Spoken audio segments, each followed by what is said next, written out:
Tak pernah terlambat janji-Mu ya Tuhan. Pulihkan hidupku. Haleluya. Kami percaya mujizat-Mu pasti terjadi Bapa dalam hidup kami Yesus. Kami percaya mujizat-Mu. Haleluya. Ya Ramasandu Hinamasi Karalamu. Haleluya Yesus. Uriara lama sandaya lama kaya ramaya sikaralamu. Terima kasih Bapa. Haleluya Yesus Tuhan. Ajar kami mengerti satu perkara dalam kehidupan ini. Segala badai persoalan apapun yang kami alami dalam hidup ini, ketika kami hidup dengan iman percaya kami, maka kuasa-Mu terlalu besar buat kehidupan kami. Amin, Jesus. Hidup nasib masa depan kami bukan ditentukan oleh perkataan manusia, apalagi ditentukan oleh perkataan dokter. Sebab Engkau Allah yang berkuasa dalam kehidupan kami. Oleh karena itu ajar kami melihat seperti Engkau melihat. Ajar kami berjalan seperti Engkau berjalan. Amin, Jesus. Dan biarlah hari-hari ini dewasa muda di GPD Sahabat Allah ini Tuhan boleh hidup dengan iman percaya mereka. Amin, Jesus. Sebab kami percaya ketika kami terus beriman dalam hidup ini, meskipun kelihatannya tidak masuk akal, tapi Tuhan akan jadikan mungkin dalam kehidupan kami. Oleh karena perkenanan-Mu, hamba boleh kembali menjadi penyambung lidah-Mu. Urapi hamba yang tidak berguna ini, hamba yang baru berguna di saat Kau tempatkan aku menjadi alat-Mu Tuhan. Tanpa hikmat urapan-Mu hamba tidak bisa menyampaikan isi hati-Mu dengan sempurna. Berkati firman-Mu, sampaikan dengan sederhana, dan biar semua kami yang hadir pasti diberkati oleh Tuhan. Terlebih hamba-Mu yang menjadi penyambung lidah-Mu. Terima kasih, bungkus kami dengan kuasa darah anak domba. Kami percaya melalui hadirat-Mu yang sakit disembuhkan, yang lemah dikuatkan, yang putus pengharapan Tuhan memberikan pengharapan yang baru. Dan pada akhirnya segala pujian, hormat, kemuliaan hanya bagi nama-Mu yang siap diberkati firman Tuhan. Mari sama-sama katakan amin. Puji nama Tuhan. Silakan duduk Bapak Ibu. Ya, shalom. Ya, senang sekali bisa kembali bertemu di awal tahun ini. Ya, tahun kemarin kalau nggak salah saya 2 kali melihat tempat ini di Youth dan di Dewasa Muda. Nah, hari ini kita akan belajar satu topik ya, dari Dewasa Muda tempat ini dikasih topik tentang gift, yaitu growing in faith and thankfulness ya saudara. Saya akan mengambil dari satu kisah di Alkitab saja saudara. Kemarin saya minta izin untuk sampaikan kisah ini karena ini berhubungan ya dengan firman Allah, topik yang Bapak Ibu dapatkan di Dewasa Muda di tempat ini. Nah, mari buka Alkitab saudara ya, kalau Anda persiapkan saja Kejadian pasal 22 ya. Tapi sebelumnya saya bacakan Kolose 2 ayat 6 dan 7 karena ini ada berkaitan dengan apa yang saya akan sampaikan malam hari ini. Ya, di dalam topik yang Anda berikan pengurus tempat ini, firman Allah berkata demikian, kamu telah menerima Kristus Yesus Tuhan kita. Karena itu hendaklah hidupmu tetap di dalam Dia. Hendaklah kamu berakar di dalam Dia dan dibangun di atas Dia. Hendaklah kamu bertambah teguh dalam iman yang telah diajarkan kepadamu, dan hendaklah hatimu melimpah dengan syukur. Nah, kita bersyukur dari awal pujian ya, dari praise sampai worship pada malam hari ini. Ini bicara tentang iman percaya kita kepada Tuhan Yesus Kristus. Bahkan di sebelum kita mendengar firman Allah, pujian berkata bahwa kuasa Tuhan itu terlalu amat besar buat kehidupan kita. Jadi masalah apapun yang kita alami dalam kehidupan ini, saya percaya ketika Anda dengan saya hidup dengan iman percaya, kita akan melihat mujizat itu pasti akan nyata buat kehidupan kita. Amin. Nah, hari ini berdasarkan tema yang diberikan pada malam hari ini, saya akan mengambil dari satu tokoh di Alkitab yang benar-benar dia hidup dengan iman percaya dia. Bahkan ketika Yesus memulai 3,5 tahun pelayanan spektakuler, Yesus Kristus harus meyakinkan orang Yahudi bahwa dia lebih besar daripada nabi yang satu ini, saudara. Ya, siapakah dia? Mari kita buka Alkitab kita, Kejadian 22. Perhatikan ayat 1 sampai ayat ke-10 ya. Tapi kita akan baca ayat 1 sampai 3 saja. Saya rindu ayat 1 sampai ke-3 ini kita baca bersama-sama dengan kompak. Di depan ada. Yuk kita baca bersama-sama. 3, 2, 1. Setelah semuanya itu Allah mencoba Abraham, ia berfirman kepadanya. Abraham lalu sautnya, ya Tuhan, firman-Nya, ambillah anakmu yang tunggal itu yang engkau kasihi, yakni Ishak, pergilah ke tanah Moria dan persembahkanlah dia sebagai korban bakaran pada salah satu gunung yang akan kukatakan kepadamu.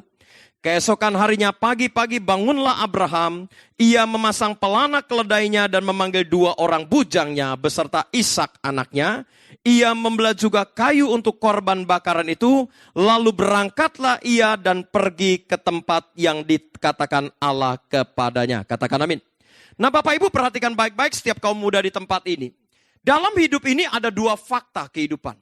Ya, fakta pertama, hidup di bawah kolong langit, namanya persoalan itu nggak pernah lepas dalam kehidupan kita. Setuju, katakan amin. Kita jumpai sakit penyakit terjadi di mana-mana. Masalah rumah tangga bahkan sampai terjadi perceraian, anak yang memberontak, ya, bencana alam, pembunuhan terjadi di mana-mana. Itu realita fakta pertama. Tapi fakta kedua, kita punya Allah yang hidup. Masalah boleh ada, tapi Tuhan sanggup mengubah segala sesuatu. Katakan amin. Yang sakit disembuhkan, putus pengharapan, dia berikan pengharapan yang baru. Rumah tangga yang kacau berantakan, dia pulihkan saudara. Bisnis yang hancur, yang hutang begitu banyak, dia sanggup pulihkan dengan cara yang ajaib. Nah hari ini kalau Anda perhatikan, kita akan belajar dari satu tokoh yang luar biasa. Kalau kita mentaati sesuatu yang masuk akal, saya mau katakan semua manusia dapat lakukan. Ya. Tetapi di saat Anda dengan saya diposisikan untuk mempercayakan sesuatu yang tidak masuk akal dalam kehidupan ini, bukan perkara mudah lagi untuk kita lakukan. Saudara, saat itu kita tahu dalam kisah ini saudara, Abraham pada saat itu diminta mempersembahkan anaknya Ishak di Gunung Moria. Ini bukan perkara yang mudah saya katakan. Ya, kalau Anda dengan saya jadi Abraham, saya percaya hari itu dia nggak akan bangun pagi-pagi. Dia berusaha, mungkin dia berpikir, mudah-mudahan Tuhan berubah pendiriannya lah. Jangan sampai dia bangun pagi-pagi supaya planning Tuhan itu dirubah, saudara. Tetapi dari kisah firman Allah ini, saudara, Abraham, kita akan belajar tentang iman yang luar biasa. Dan akhirnya dibalik semua iman yang penuh dengan ucapan syukur, yang taat kepada Tuhan, maka mujizat terjadi dalam kehidupannya. Nah di poin pertama kalau Anda perhatikan di ayat ketiga, firman Allah bilang begini, keesokan harinya, pagi-pagi bangunlah Abraham, ia memasang pelana keledainya dan memanggil 2 orang bujangnya beserta Ishak anaknya. Ia membelah juga kayu untuk korban bakaran itu. Lalu berangkatlah ia dan pergi ke tempat yang dikatakan Allah kepadanya. Saudara, kembali saya ingatkan, Abraham dia bangun pagi-pagi saudara. Dia begitu antusias ya. Dia nggak berusaha menunda untuk jam tidurnya supaya dia bangun mungkin jam 9-10 pagi saudara. Dengan harapan Allah itu merubah segala planning rencana yang diberikan kepada Abraham pada saat itu saudara. Dikatakan apa? Dia nggak malas-malasan. Abraham sangat yakin dan percaya. Dia mengerti kalau dia dapat Ishak pun pada saat itu. Ya, itu ketika usianya berapa tahun saudara? 100 tahun kan? Saudara bayangkan kalau Anda punya seorang opa. Umur 100 tahun, seorang oma, umur udah kaucap lebih. Rahimnya udah tertutup, tiba-tiba hamil, itu juga bicara mujizat. Ya, ini luar biasa. Ya, bahkan kalau Anda perhatikan saudara, ya, perkataan bagi Tuhan tidak ada perkara yang mustahil di Alkitab. Itu pertama kali dalam perjanjian lama diucapkan kepada Sarah. Kenapa? Karena saat itu kan kita ketahui Sarah udah mati head. Nggak mungkin lagi mengandung. Tapi tiba-tiba Tuhan datang bilang begini sama Abraham, Abraham, keturunanmu itu akan seperti banyaknya bintang di langit. Sarah waktu dengar seperti itu juga saudara, dia nguping, dia ketahui geli, mana mungkin sih. Ya, saya ini udah nenek-nenek, udah popo-popo. Si opa juga udah peot, mana mungkin ada birahi lagi. Logikanya seperti itu. Tapi Tuhan bilang begini, hei Sarah, bagi Tuhan tidak ada perkara yang mustahil. Saudara, akhirnya kalau kita perhatikan, Abraham sangat menyadari kalau dia dapat Ishak ketika usia 100 tahun. Maka Tuhan yang sama saudara, sanggup membangkitkan Ishak sekalipun meskipun ini anak sudah dikorbankan. Abraham di poin pertama kalau Anda perhatikan, dia taat begitu tanpa syarat. Nah di Alkitab kalau Anda perhatikan, ada banyak cerita-cerita dalam Alkitab kalau kita perhatikan ini bicara juga tentang iman. Ya, kelihatannya modelnya sama seperti Abraham. Tapi kalau kita bandingkan dengan Abraham, itu sangat berbeda. Kita ambil contoh begini.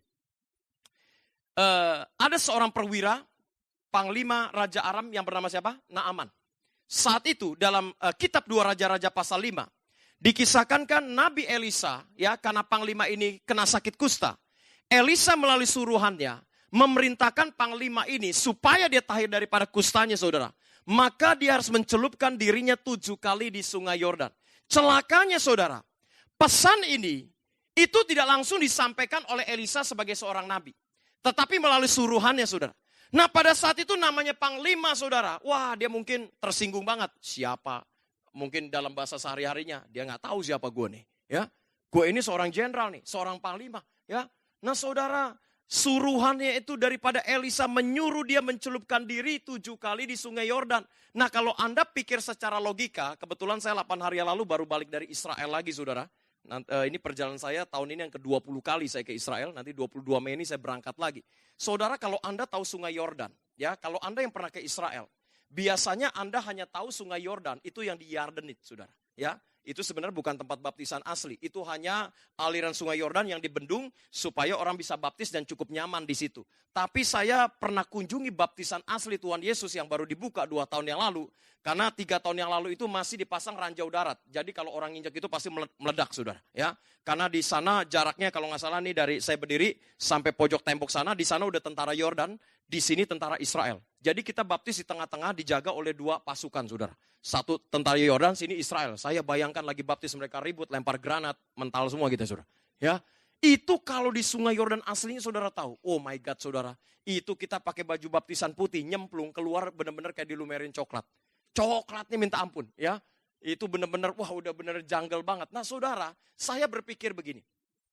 Ketika Naaman sakit kusta seperti itu, kusta itu kan putih-putih. Bahkan yang parah itu sampai borokan segala macam. Ya, itu penyakit dikatakan sebagai penyakit kutukan.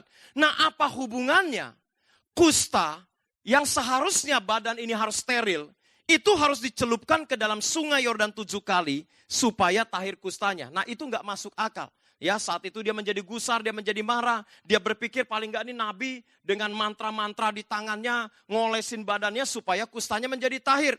Tapi akhirnya anak buahnya Naaman bilang begini, ya Tuhan nggak ada salahnya lah. Ini yang nyuruhkan seorang nabi, coba aja lah, kan nggak ada salahnya. Saudara, ketika dia mencelupkan dirinya 7 kali di sungai Yordan, maka tahirlah ia menjadi kustanya.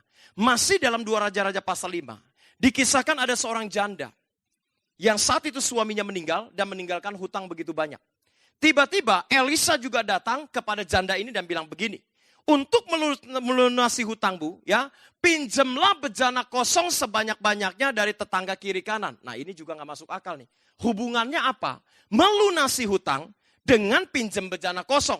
Dan ini mungkin tentu akan memalukan sekali Bapak Ibu. Tetapi ketika janda ini taat, saudara, dia pinjam bejana kosong sebanyak mungkin dari tetangga kiri kanan. Kita tahu dalam kisah ini. Bejana ini isinya penuh dengan minyak. Minyaknya dijual buat bayar hutang, sisanya buat untuk kehidupan dia. Nah, satu kisah lagi. Saya akan kaitkan dengan topik firman Tuhan malam ini. Ketika Petrus and the gang, saudara. Petrus dan teman-temannya, saya katakan. Ya, semalam-malaman mencari ikan, tidak seekor pun ikan mereka dapat. Tiba-tiba Yesus ada di pinggir pantai dan berkata, hai anak-anak, adakah di antara kalian punya lauk pauk? Mereka dengan gusar berkata, tidak ada. Yesus berkata apa? Tebarkan jaringmu di sisi kanan perahumu. Saudara, mereka sebagai nelayan handal juga berpikir begini secara logika. Ini mereka bukan nelayan ecek-ecek loh. Tapi nelayan yang udah kawakan, yang pernah benar-benar mengerti arti laut segala macam, saudara. Ya, semalaman cari ikan gak dapat seekor pun. Ini udah pagi hari, mana ada ikan lagi. Tapi ketika mereka berusaha untuk taat, saudara, akhirnya jaring mereka penuh dengan ikan. Nah saudara, apa hubungan kaitannya dengan, saya katakan, Abraham, saudara? Ya, perhatikan baik-baik. Naaman, janda seorang nabi, dan Petrus dan teman-temannya. Dikatakan demikian, mereka mentaati Tuhan. Dengan satu harapan dari ketaatan mereka, mereka ini terima berkat dari ketaatan mereka. Tetapi kalau Anda perhatikan, Abraham sangat berbeda. Abraham mentaati, saudara, ya, apa yang Allah firmankan pada saat itu. Bukan dengan harapan untuk mendapatkan sesuatu, tetapi justru mempersembahkan yang terbaik dalam kehidupannya. Yaitu apa? Anaknya sematawayang yang bernama Ishak, itu harus dikorbankan. Nah, kalau Anda perhatikan, Naaman dikatakan, ya, kemudian janda seorang nabi dan Petrus dan teman-temannya, mereka taat dengan sedikit terpaksa, saudara. Tetapi Abraham dia taat tanpa syarat, saudara. Nah Bapak Ibu perhatikan baik-baik. Yang Tuhan inginkan di poin pertama ini, saudara. Ketika Anda hadir dalam ibadah gereja apapun seperti saat ini di Dewasa Muda malam hari ini. Tuhan inginkan kita taat tanpa syarat di hadapan Tuhan. Katakan amin. Ya. Jangan Anda berkata, oh saya kalau rajin ibadah nanti pekerjaan saya jadi lancar. Oh saya kalau rajin ibadah nanti berkatnya mengalir luar biasa. Oh kalau saya rajin ibadah karena umur tinggal 1 putaran belum dapat jodoh, nanti dapat jodoh misalnya. Ya enggak seperti itu saudara. Ya, Tuhan inginkan ketika Anda hadir dalam satu ibadah, kita ini taat tanpa syarat. Dan saya mau katakan demikian. Kalau Anda duduk di bangku gereja seperti ini, Tuhan tahu enggak kalau kita sedang punya persoalan? Sangat tahu. Tuhan tahu enggak? Wajah Anda boleh tersenyum, tapi hutang Anda banyak. Tuhan tahu enggak? Sangat tahu saudara. Ya, ketika Anda duduk tempat ini, tubuhmu ada sakit penyakit, Tuhan tahu enggak? Tuhan sangat tahu. Yang Tuhan inginkan ketika engkau hadir dalam ibadah seperti ini, engkau taat tanpa syarat, maka mujizat itu pasti akan terjadi saudara. Mohon maaf loh saudara. Enggak semua orang hadir dalam satu ibadah, itu murni mencari Tuhan. Ya, ini perhatikan baik-baik. Tidak semua orang hadir dalam ibadah, itu murni mencari Tuhan. Tetapi saya percaya Dewasa Muda GPD malam hari ini, engkau hadir murni untuk mencari Tuhan. Maka engkau pulang pasti mendapatkan mujizat. Amin. Nah ini sudah dibuktikan saudara. Makanya ketika Yesus bangkit dari kematian. Pertanyaan pertama yang Yesus lontarkan. Itu bukan kepada 12 murid laki-lakinya saudara. Saya seringkali berpikir, wah Yesus kadang-kadang luar biasa ya. Dia punya 3 murid yang lapis 1 saya katakan. Yang selalu teman dia bergumul di Taman Getsemani. Menyembuhkan anak Yairus yang mati saudara. Ya, dan ada 12 murid yang lapis 2-nya yang bagian daripada 3 orang yang selalu mendampingi. Tapi kenapa justru Yesus pertama kali bangkit menampakkan diri kepada orang yang hina, yang jarang dicatat di Alkitab yang bernama Maria Magdalena, mantan pelacur yang dosanya diampuni. Dan saya katakan ini Maria Magdalena bukan tokoh yang menonjol di Alkitab saudara, yang mungkin gak diperhitungkan. Bahkan ketika Yesus bangkit dari kematian, pertanyaan pertama yang Yesus lontarkan kepada wanita ini dan dia bilang begini, ibu, mengapa engkau menangis? Siapa yang kau cari? Udah jelas-jelas ini Maria cari Yesus pada saat itu. Tapi dia berkata, siapa yang kau cari? Ini membuktikan siapa yang kita cari malam hari ini. Kalau Anda cari Tuhan, saya percaya mujizat pasti akan terjadi dalam kehidupan Anda. Amin saudara. Ya, ketika Yesus selesai memberi makan 5.000 orang dewasa laki-laki dan sisa 12 bakul pada saat itu saudara. Yesus berusaha untuk mengasingkan diri dalam Yohanes pasal 6. Tapi saat itu kalau Anda perhatikan Bapak Ibu, semua orang berbondong-bondong ingin ketemu dengan Yesus. Ketika Yesus ditemukan, dia gak muji loh. Jemaat Allah yang berusaha cari dia. Tapi Yesus bilang begini, hei aku tahu motivasimu mencari aku. Engkau mencari aku bukan karena engkau punya kerinduan. Tetapi kemarin engkau sudah diberi makan dengan kenyang dan melihat mujizat bukan? Saudara, ketika kita datang, jangan motivasi kita. Ya, itu mencari mujizat. Mujizat tidak Anda minta, dia akan kejar Anda ketika engkau mencari hatinya Tuhan. Katakan amin. Makanya di poin pertama ini dikatakan, taat tanpa syarat dalam kehidupan ini. Ketika Anda taat tanpa syarat dalam kehidupan ini, Anda akan lihat berbagai macam mujizat itu Anda alami dalam kehidupan ini, saudara. Ya, 8 hari yang lalu ketika saya kembali dari Mesir dan Israel, saudara. Saya selalu kalau bawa rombongan, ya. Karena kalau pergi ke tanah perjanjian, orang seringkali dengar kesaksian-kesaksian begini. Luar biasa lu, saya sudah 5 tahun gak hamil, pulang dari Israel tiba-tiba saya hamil. Nah Anda pernah dengar begitu ya? Luar biasa lu, bisnis saya bangkrut. Tapi setelah pulang tanah perjanjian, beberapa tahun kemudian bisnis saya dipulihkan. Nah ini akhirnya motivasinya ke sana supaya semua pulih. Nah biasanya kalau saya mau berangkat saya briefing. Saya bilang begini, lupakan semua ya cerita-cerita ini. Ya, karena Anda ke tanah perjanjian, bukan hanya bicara tanah perjanjian, kita menghadap Tuhan pun seperti itu. Kalau Anda menghadap Tuhan, tujuannya cuma satu. Anda ingin intim dengan Tuhan, Anda ingin bermesraan dengan Tuhan, ya. Anda ingin dekat dengan Tuhan. Kalau kita dekat dengan Tuhan, motivasi kita tanpa syarat. Saya kembali katakan, berkat mujizat itu nggak perlu Anda cari, tapi Tuhan akan perintahkan untuk cari Anda. Katakan amin. Ya. Ketaatan kita itu tanpa syarat. Demikian dalam berumah tangga. Di sini sudah menikah berapa orang? Katakan. Wah cukup banyak. Saudara dalam rumah tangga juga seperti itu. Kita harus taat tanpa syarat dalam kehidupan ini. Sekarang problem dalam rumah tangga itu luar biasa. Konflik-konflik itu mengerikan sekali. Ya, Banyak sekali kekerasan dalam rumah tangga dan yang sangat memprihatinkan saya sebagai hamba Tuhan, itu justru terjadi di rumah Tuhan, saudara. Orang yang menikah, diberkati di gereja, ya, tapi kekerasan juga terjadi dalam rumah tangga. Makanya khusus buat Anda, kalau yang sudah menikah sih udah puji Tuhan lah. Yang belum menikah, kalau Anda mau menikah, saya katakan, buka mata lebar-lebar. Ya, meskipun mata lo sipit, lo buka lebar-lebar deh. Jangan sembarangan cari jodoh. Menikah itu bukan sebulan 2 bulan. Aduh, saya kalau hari ini aja jemaat Pekanbaru dari Bandung, WA kadang-kadang karena saya layanin siapapun jemaat yang kenal, minta dukungan doa. Saya akan kasih nasihat segala macam. Pak, boleh cerai enggak? Hari ini aja satu nih, pelayan Tuhan, pendoa sapaat, saudara. Pak, boleh cerai enggak, Pak? Saya married 17 tahun, Pak. Tapi 17 tahun penuh dengan penderitaan, penuh dengan air mata. Ya, seminggu itu bisa digebukin berapa kali sama suaminya. Nah, kalau saya sebagai hamba Tuhan, saya berkata, boleh cerai enggak? Enggak boleh, saya bilang. Ya. Tapi, saya bilang ada tapinya. Kalau kasusnya tiap hari ibu digebukin seperti itu, kalau sudah membahayakan nyawa ibu, sebaiknya saat ini masing-masing. Saya katakan, ya, pisah sementara tinggal di rumah orang tua. Kalau enggak mati konyol, saya bilang. Ya, enggak main-main loh. Ya, kita pendeta juga mesti berhikmat. Nah, belum lama ada satu jemaat Surabaya, saudara. Saya baru pelayanan dari LP Cipinang kalau salah. Dia telepon saya, Pak Pendeta, Pak Minarto tolong, kenapa? Istri saya kejar-kejar saya pakai pisau. Waduh, gue bilang ini terbalik nih, saudara. Istrinya lebih galak. Memang istrinya pernah ketemu saya, alisnya ke atas kayak Angry Bird. Galak punya ini perempuan, saudara. Ya. Nah, kalau kasus seperti ini gimana? Ya, Pak, gimana Pak? Saya tetap tinggal di rumah. Saya bilang sementara, Bapak tinggal di mana? Jangan di rumah. Mati konyol, saya bilang. Lagi tidur ditancap-tancap gimana? Dimutilasi loh, saya bilang. Ya, namanya orang itu kan karakter bisa kesetanan, saya bilang. Nah, ini rumah tangga sekarang konflik luar biasa. Kalau Anda mau taat tanpa syarat, mengasihi pasangan hidup jangan cuma lihat kelebihannya. Tapi juga terima kekurangannya. Katakan amin. Suami istri itu unik. Saya semalam baru konseling bimbingan pranikah, karena tanggal 18 ini ada satu pasang muda-mudi yang minta saya berkati. Ya, selalu rumah tangga itu unik, saya katakan. Nah, kelebihan kita menutupi pasangan hidup kita. Percayalah, pasangan Anda yang Anda harapkan sempurna. Jangan Anda berpikir itu seperti di film Korea. Bohong itu.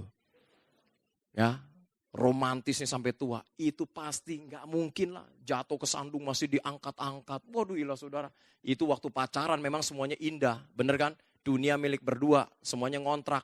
Jalan kemana-mana digandeng, ketemu jalan becek, bela-belan buka jaket digelar dulu, silakan lewat sayang. Bu ilah romantis banget, kadang-kadang bayar parkir pakai uang 100 ribuan, padahal tinggal selembar-selembarnya. Ya, kayaknya keren banget itu saudara. Ya, percaya rumah tangga itu saling melengkapi. Saya udah 21 tahun menikah. Ya, cukup ngerti juga ya tentang rumah tangga lah istilahnya. 21 tahun saya menikah, saya kadang-kadang. Ya, kadang-kadang istrinya cerewet, pasti suaminya agak kalem. Itu udah Tuhan ciptakan begitu. Ya, sebaliknya seperti itu. Istrinya lelet, suaminya cekatan. Coba aja, ya. Istrinya bersih, suaminya jorok. Coba aja lihat deh, pakai anduk buang ke pohon mangga, istrinya ngambil di atas pohon mangga. Itu udah pasti begitu, saudara. Nah, suami istri saling melengkapi. Satunya boros, satunya pasti dompetnya ada lem. Cina Yahudi, pelitnya minta ampun. Ya. Itu kalau dua-duanya boros, waduh, miskin lah lo jatuh. Ya, tapi kalau dua-duanya irit, kebangetan juga. Ya, makan di restoran sampai kucing nungguin tulangnya sampai frustasi, itu tulangnya sampai bersih makan sudah. Ya, itu juga nggak boleh saudara. Ya, nah makanya ketika Anda taat tanpa syarat kepada pasangan hidup Anda, saya percaya rumah tangga kita pasti akan bahagia. Katakan amin. Nah, itu poin pertama. Yang kedua, perhatikan ayat keempat. Ketika pada hari ketiga Abraham melayangkan pandangnya, kelihatan kepadanya tempat itu dari jauh. Saudara, yang kedua, bicara tentang iman juga. Dia tetap taat di tengah kelelahan dan kesulitan. Saudara, selain menjalankan ketaatan dengan antusias, Abraham saya katakan dia harus korban 2 kali. Korban pertama apa saudara? Dia harus mengorbankan anaknya Ishak, dan korban kedua, wah ini nggak luar biasa, nggak main-main nih. Dia berjalan dari rumahnya menuju ke kaki Gunung Moria. Itu perjalanan berapa lama? Firman Allah berkata 3 hari 3 malam loh. Ini nggak main-main loh. Ini opa udah tua loh. Ya, kalau saya sih memang pendaki gunung saudara. Ya, Anda beberapa kali dengar kesaksian saya hobi hiking sampai hari ini. Saya sempatkan setahun paling 1-2 gunung harus saya taklukan. Ya, target saya sekarang udah 20 gunung lebih, puji Tuhan seluruh Indonesia. Ya, saya suka koleksi Bukan gunungnya saya bawa pulang, enggak saudara.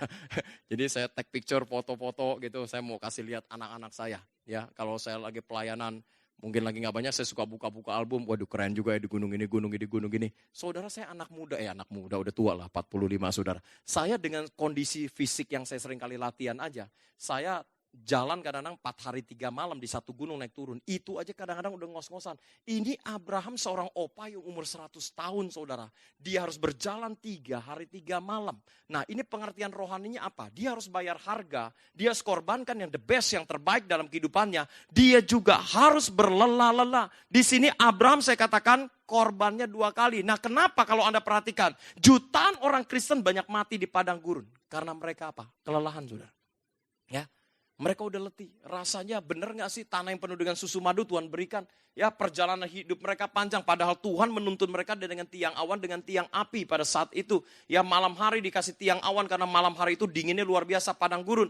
Ya dan dikasih jalan untuk menerangi jalan mereka. Siang hari panasnya luar biasa, ditudungi supaya perjalanan mereka adem saudara. Ya tidak terlalu panas. Nah saudara, banyak kita seperti itu. Ketika Anda menanti janji Tuhan, ini gak gampang saya katakan. Gak gampang saya katakan.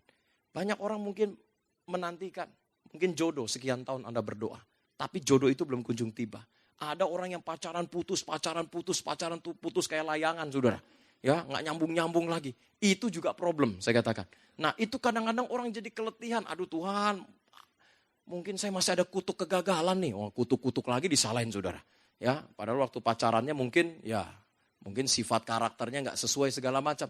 Nah banyak kita menanti janji Tuhan itu sampai kelelahan. Benar nggak nih Yesus sudah bangkit? Kalau Yesus sudah bangkit, kenapa penyakit saya nggak disembuhkan? Kenapa saya masih hidup dalam kemiskinan? Kenapa saya hidup masih dalam kekurangan? Banyak orang akhirnya gagal di tengah jalan karena pertandingan iman ini.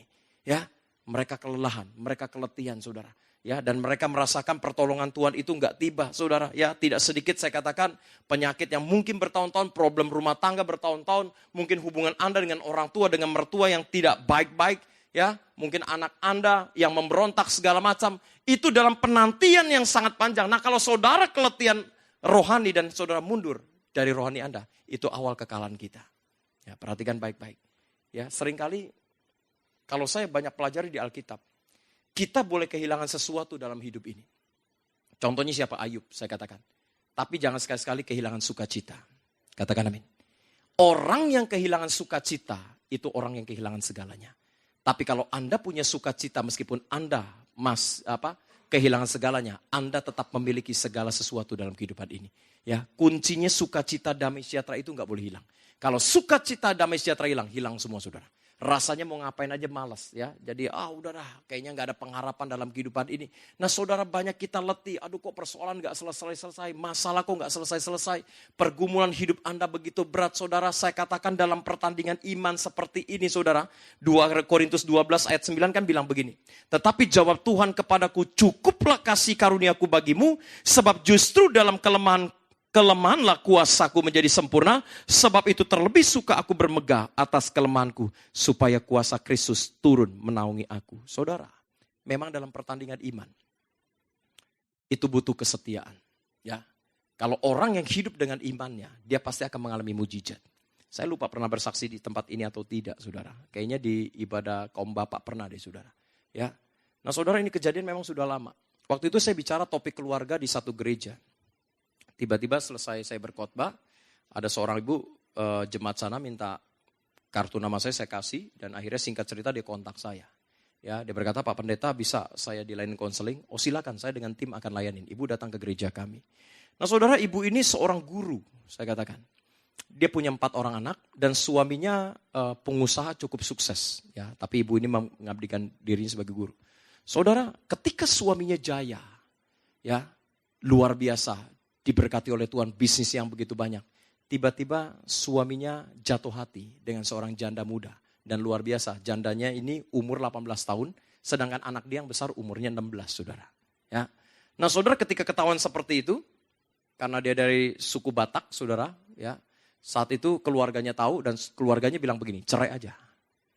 Suami model begini buat apa dipertahankan? Udah cerai aja. Ya. Akhirnya waktu itu saya bicara topik tentang keluarga, tentang perceraian juga. Dia berkata, Pak Pendeta boleh cerai nggak? Saya bilang begini, apa yang dipersatukan Allah nggak bisa dipisahkan oleh manusia dengan alasan apapun kecuali maut. Saya berkata, terus gimana? Pak Pendeta, kondisi seperti ini. Saya cuma bilang begini, Bu, ibu masih mencintai suami ibu? Masih. Ya. Ibu mau melepaskan pengampunan? Dia diam, saudara. Oh nggak gampang ya, wanita kalau melepaskan pengampunan seperti ini nggak gampang, saudara.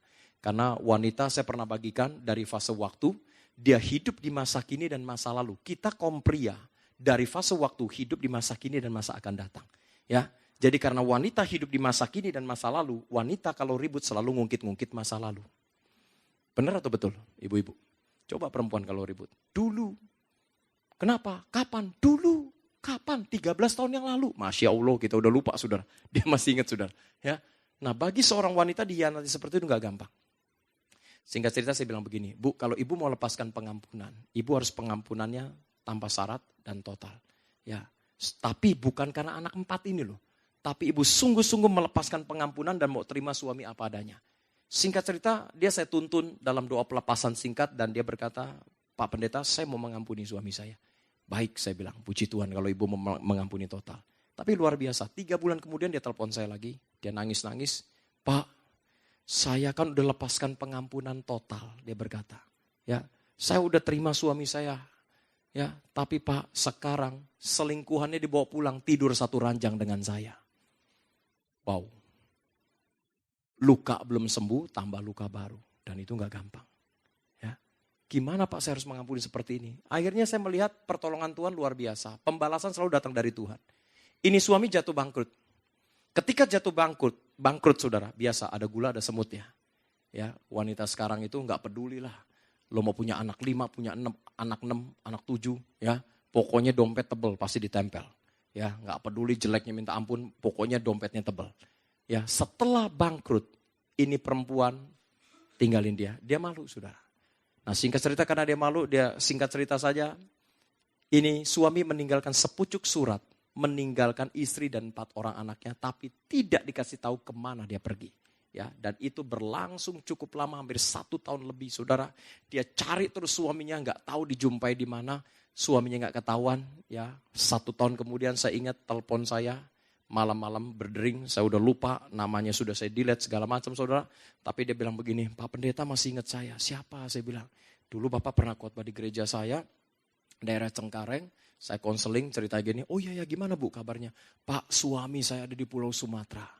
Saya tahu dia di mana Pak, alamatnya dan kasih tahu. Bapak bisa nggak temenin saya jemput suami saya? Wah nggak bisa, saya bilang, saya pelayanan banyak. Udah ibu ambil cuti, jemput suami ibu. Saudara ketika dia susul suaminya, ya dan ini waktu saya dengar ceritanya, waduh ini kalau dibikin film sinetron RCTI semua kalah bagus nih saudara. Ya singkat cerita saudara, dia berkata dia harus naik omprengan, naik ojek menuju satu lokasi perkebunan kelapa sawit yang terpencil di tengah hutan. Suaminya di sana hanya seorang buruh kelapa sawit. Tapi sudah tahu ketika suaminya ketemu, itu tubuhnya penuh dengan penyakit herpes, penyakit kelamin, penyakit pokoknya koreng-koreng, bahkan nanah-nanahnya itu udah keluar saudara dari seluruh tubuhnya. Saudara, ketika sang istri hadir di kebun kelapa sawit itu, sang suami begitu kaget, begitu syok. Kok bisa tiba-tibanya istri nyusul dia pada sudah 1 tahun dia tinggalkan dia. Dia sudah jatuh miskin segala macam saudara. Waktu dia lihat seperti itu, istri cuma bilang begini, Pak pulang. Aku mengampuni Papa. Anak-anak di rumah menunggu. Ya hadirat Allah turun, ini suami nangis saudara, peluk kaki istrinya saudara. Dan luar biasa, ini iman dari seorang istri yang luar biasa. Ya, dia bawa pulang suaminya. Dan ketika saya dengar kesaksian saya sampai nangis saudara.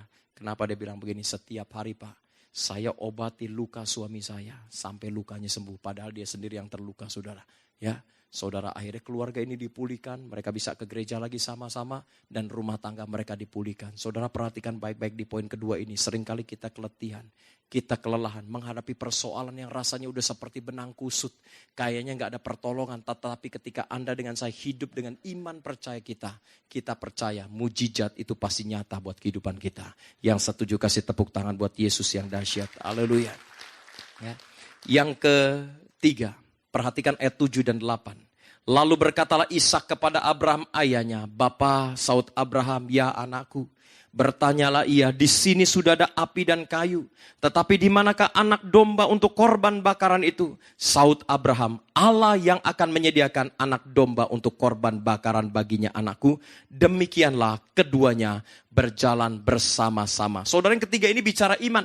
Ya, ujian tantangan yang tersulit, saya katakan, bagi orang Kristen adalah mempercayai sesuatu yang tidak kelihatan, bukan fakta yang kelihatan. Ini bicara iman. Abraham saat itu imannya dikonfrontasi oleh anaknya sendiri. Ketika mereka tinggalkan rumah, bawa dua bujangnya, kayu bakar segala macam dibawa dengan keledai, saudara. Saat itu Ishak bilang begini, Bapak, di sini kayu udah disiapkan nih. Di mana anak domba yang akan dikorbankan? Wow, ini dahsyatnya jawaban Abraham. Makanya gak heran dia disebut Bapak segala bangsa. Ya, dia berkata begini, Allah yang akan menyediakan anakku. Ya. Padahal dia tidak tahu apakah domba itu benar-benar disiapkan oleh Tuhan. Nah, ini bicara kepada iman.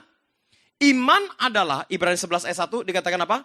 Dasar dari segala sesuatu yang kita harapkan dan bukti dari segala sesuatu yang tidak kita lihat. Jadi apa yang Anda dengan saya harapkan, ya, itu yang akan terjadi dalam kehidupan kita. Katakan amin.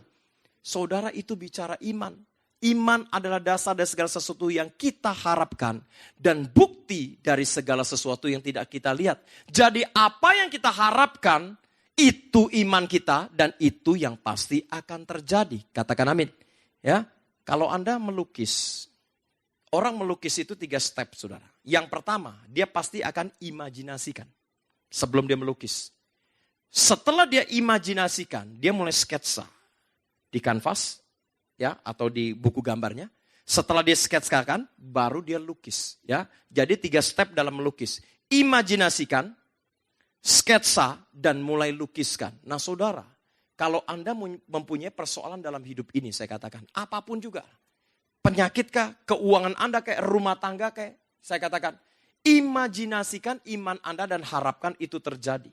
Kalau kita punya utang yang banyak, kita imajinasikan, Tuhan aku percaya nih. Anda bukan dihayalkan, imajinasikan 2017 pasti akan lunas. Ya. Dan apa yang kita harapkan itu yang pasti akan terjadi. Katakan amin. Kalau Anda punya sakit penyakit, jangan peduli apa yang dokter ucapkan. Hidup nasib masa depan kita bukan ditentukan perkataan dokter loh. Amin Bapak Ibu. Ya. Waktu di ibadah mana? Di pria apa di mana? Di sini juga ya saudara. Saya waktu itu kesaksian yang saya disembuhkan dari tumor. Anda pernah dengar ya? Wah, itu udah lemes banget saudara. Hamba Tuhan kena tumor. Ya, pendeta kena tumor. Porsinya sama dengan jemaat kan? Bener kan? Gak mungkin pendeta divonis tumor masih senyum-senyum cengengesan. Puji Tuhan dok, berapa besar. Itu bohong tuh saudara. Ya, on itu pendeta pasti saudara. Ya, itu pasti ada rasa cemas. Tapi luar biasa loh. Saya ngotot sama Tuhan. Saya bilang begini, Tuhan, masa orang lain saya doakan sembuh, saya sendiri gak sembuh. Itu saya doa tiap hari. Doa dengan anak saya. Doa dengan pengerja saya. Pokoknya saya gak mau dioperasi, saya bilang. Ya, udah di CT scan, dokter berkata, Pak ini 85% akurat, tapi saya tetap ngotot Tuhan. Saya percaya engkau dokter di atas segala dokter. Aku gak mau operasi. Wah, tiba-tiba saudara, begitu ngotot gak mau dioperasi. Kalau Anda masih ingat kesaksian saya, tiba-tiba saya mengalami pendarahan hebat. Ya, dan saat itu saya berpikir, ini bukan darah di tubuh saya. Karena waktu saya bangun dari tempat tidur setelah mesbah, doa 4 hari, dengan kedua anak saya, waktu itu masih kecil-kecil, saya bangun di tempat tidur kok ranjang saya basah waktu itu. Ya, waktu saya pegang-pegang saya pikiran positif. Wah ini kecil, si kecil nomor 3, semalam nyusunya banyak nih. Makanya ranjangnya basah. Tapi kok makin lebar. Waktu saya duduk, saya lihat itu ternyata yang basah itu genangan darah campur daging hitam-hitam.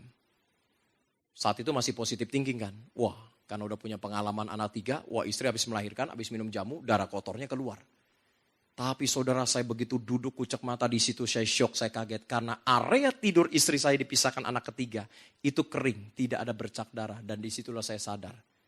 Itu darah dari tubuh saya. Maaf, ini perut saya rasanya kosong. Saya pegang ini tangan kanan saya ke celana dalam saya. Waktu saya pegang becek, maaf waktu saya angkat keluar. Itu gumpalan darah campur daging. Ya, itu keluar dari dubur saya. Wah saya teriak, darah Yesus. Ya, tapi itu darah saya maksudnya bukan darah Yesus saudara. Ya. Itu saya begitu syok saudara, itu lompat ke toilet, ini celana dalam belum sempat lepas semua, itu kental-kental netes dari dubur saya. Ya, saya ingat 4 hari yang lalu anak saya yang kecil, nomor 2 doa bilang begini, Tuhan, ya papi kan pendeta, kalau bisa jangan dioperasi, biar Tuhan Yesus saja yang operasi. Dalam nama Tuhan Yesus cembuh, bukan sembuh tapi cembuh waktu itu doanya. Kayaknya cembuh lebih akurat daripada sembuh, saudara. Ya, saudara besoknya saya ke rumah sakit Husada, MRI lagi, saudara CT scan, saudara 18 lembar di foto, 4 hari kemudian dokter suruh datang.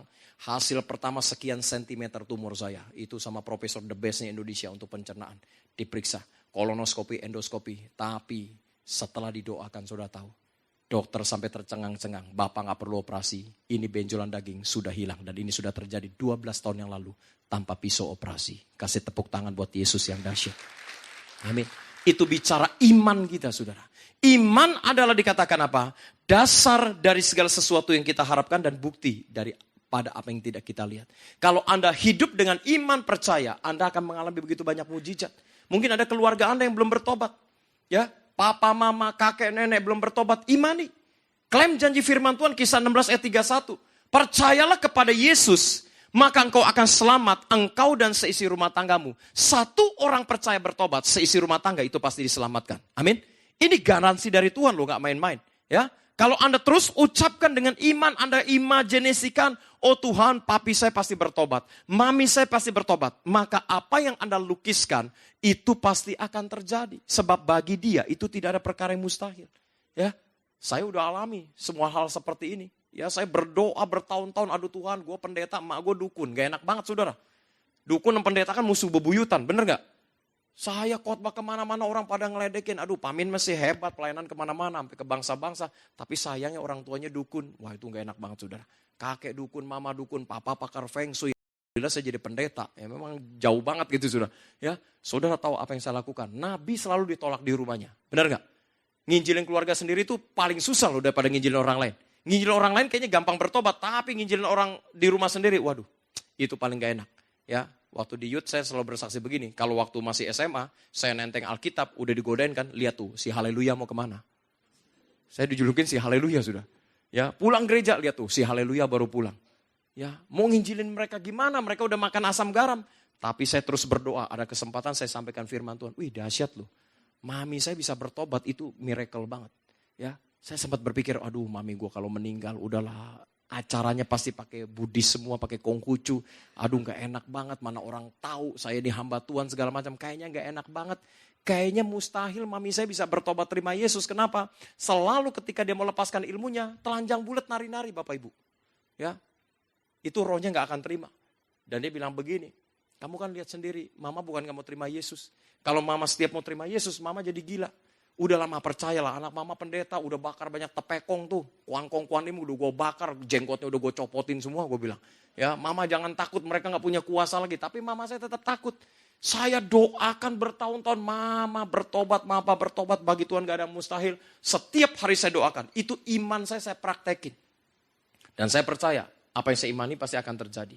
Ya, waktu seminar okultisme Pak, waktu itu kalau nggak salah. Saya pernah bersaksi begini, ketika saya pelayanan pelepasan di Semarang, adik saya telepon BB saya waktu itu, ya, adik ipar saya, kok cepat pulang mama kritis. Gula mama saya itu 650, komplikasi pada saat itu.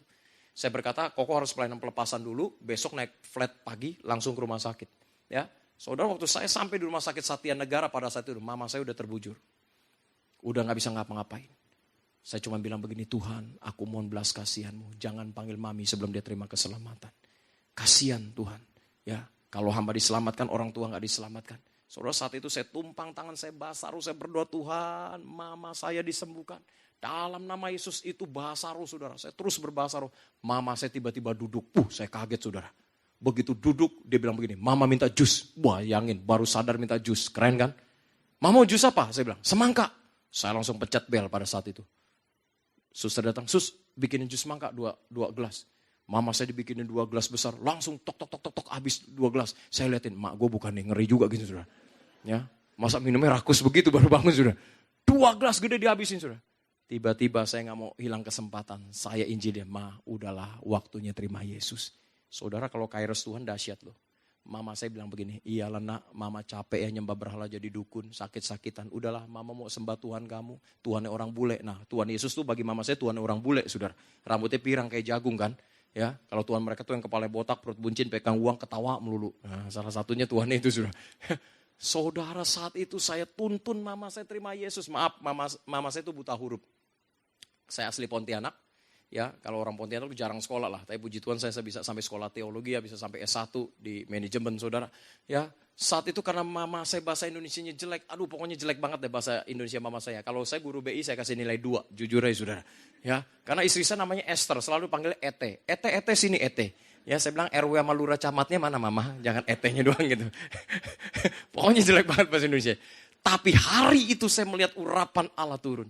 Ya, waktu saya tuntun mama saya sengaja gak mau pakai bahasa hak, ya, hak sene, hak sinyin, hak fa gitu saudara, orang Pontianak. Saya sengaja pakai bahasa Indonesia. Wah, itu waktu saya tuntun bahasa Indonesia sampai saya terkagum-kagum.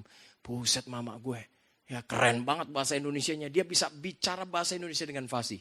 Dan setelah dia terima Yesus, besoknya keluar dari rumah sakit, Tuhan berkehendak lain. 1 bulan kemudian dia dipanggil pulang. Tapi saya bersyukur, ini bicara iman. Makanya kalau Anda ada keluarga yang belum bertobat, setiap Anda mesbah, jangan doa hanya untuk kepentingan pribadi Anda. Ya, ucapkan dengan iman Anda Kisah 16 ayat 31 ini. Percayalah kepada Yesus maka engkau akan selamat, engkau dan seisi rumahmu dikatakan. Nah, kalau kita ucapkan ayat ini, artinya kita praktekkan iman kita. Ya, jadi kita imajinasikan papa, mama, kakek, nenek, kakak, beradik, semuanya pasti terima Yesus. Itu yang kita harapkan, itu yang pasti akan terjadi. Makanya saat itu ketika Ishak mengkonfrontasi Abraham, dia berkata, Bapa, kayu untuk korban mezbah bakaran ini sudah disediakan.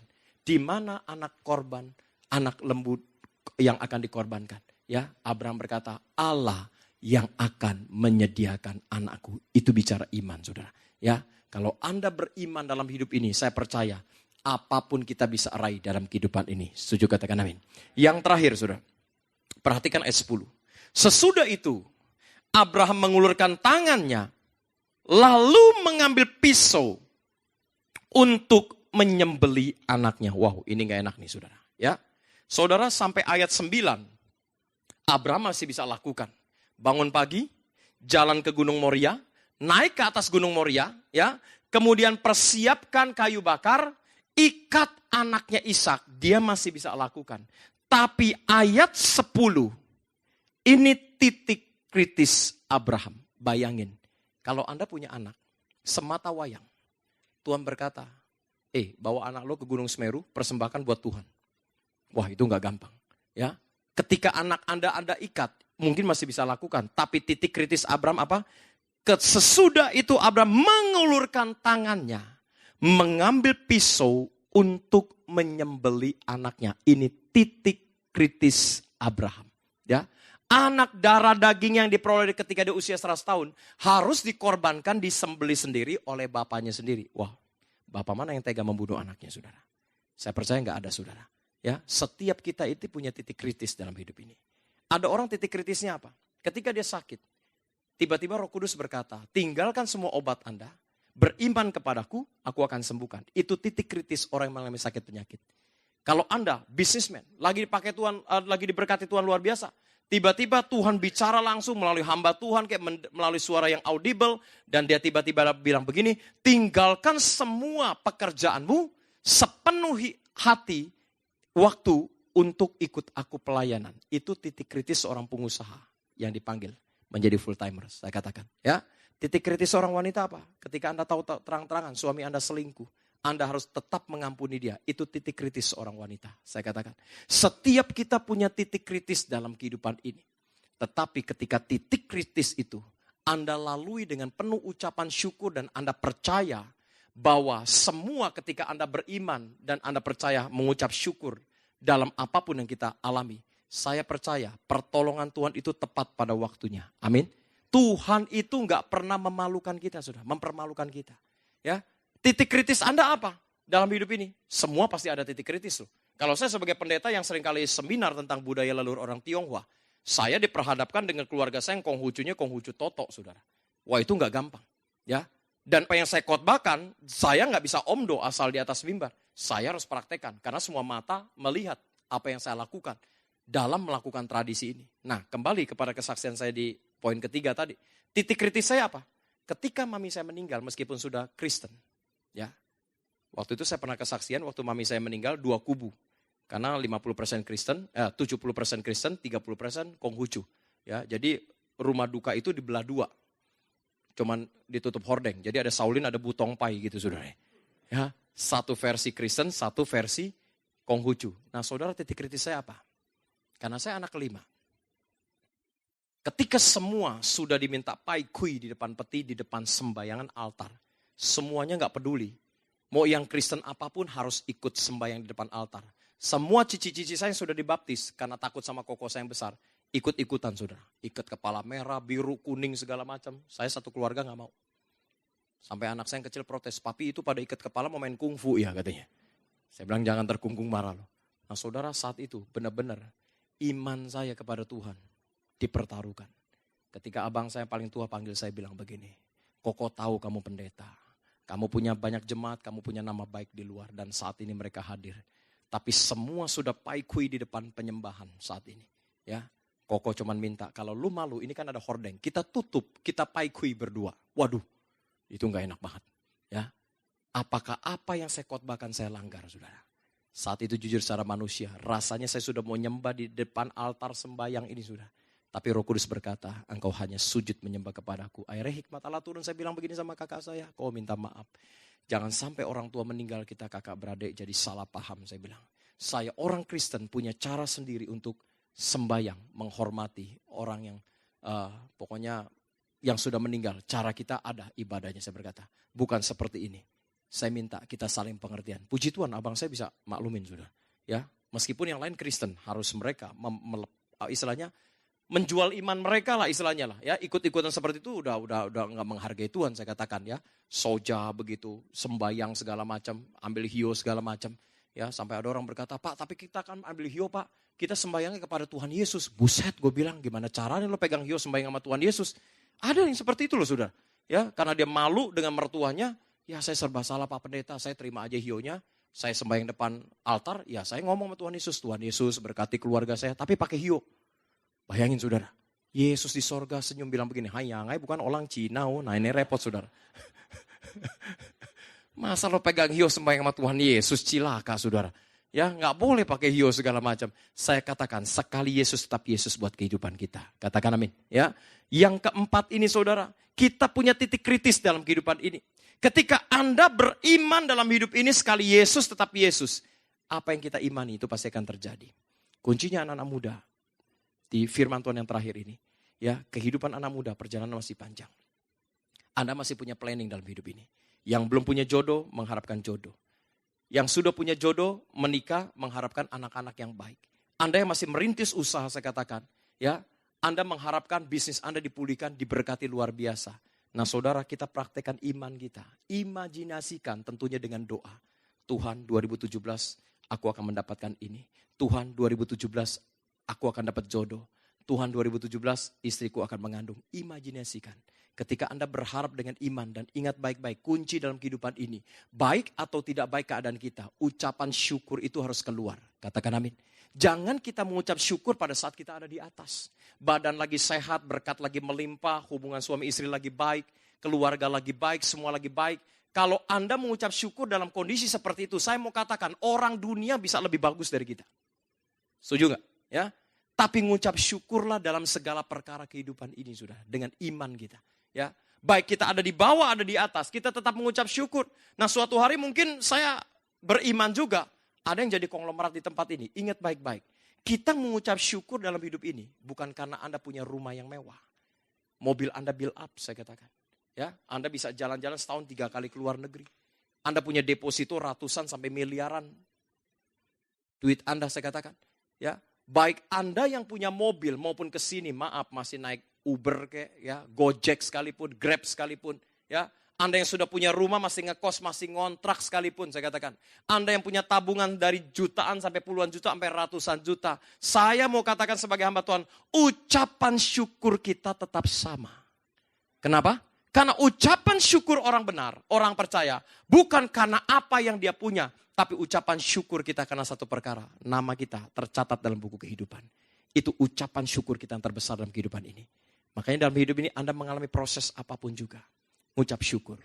Ya, tetap beriman bahwa Tuhan pasti pulihkan, sembuhkan, memulihkan kehidupan kita. Ya, iman yang aktif itu harus disertai dengan ucapan syukur. Jangan berkata, Pak Pendeta, nanti kalau saya sudah dapat saya baru ngucap syukur. Salah. Banyak orang Kristen ketika berdoa, salah dia berdoa. Ya, jangan Anda dapat sesuatu baru berkata, Tuhan terima kasih aku bersyukur. Enggak. Ketika Anda sakit pun waktu Anda berdoa, Tuhan aku bersyukur buat penyakit ini. Karena penyakit ini akan mendatangkan mujizat dan kemuliaan Allah. Ya, ketika Anda bisa dalam satu posisi iman ucapan syukur seperti itu, apapun yang kita doakan kita pasti raih di tahun 2017 ini. Sebab bagi Dia tidak ada perkara yang mustahil. Ketika Anda ada di bawah sekalipun, tetap mengucap syukur. Ya, 2007 waktu saya habis-habisan kena musibah kebakaran, saudara.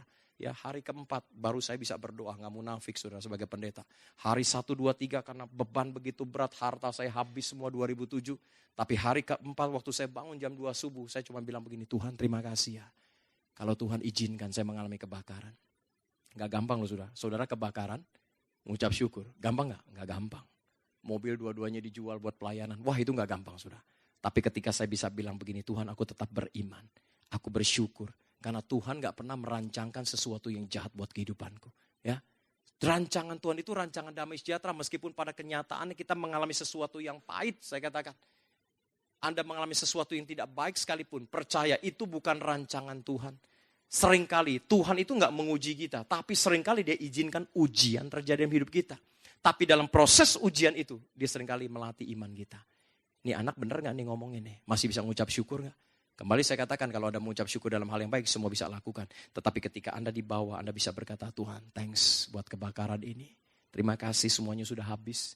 Karena toh aku lahir juga gak bawa apa-apa. Kalau ini diizinkan habis seperti hambamu Ayub pada saat itu aku katakan.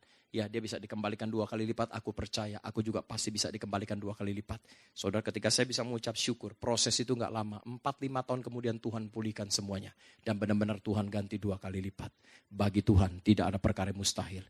Ucaplah syukur dalam segala perkara. Iman Anda harus diaktifkan. Ketika Anda di bawah mengalami tekanan, sakit, penyakit, persoalan begitu berat. Iman itu harus diaktifkan. Iman yang aktif itu harus disertai dengan ucapan syukur. Ketika Anda beriman, saya percaya mujizat setiap hari pasti terjadi dalam hidup kita. Amin. Tuhan Yesus memberkati. Mari bangkit berdiri, kasih tepuk tangan buat Tuhan Yesus yang dahsyat.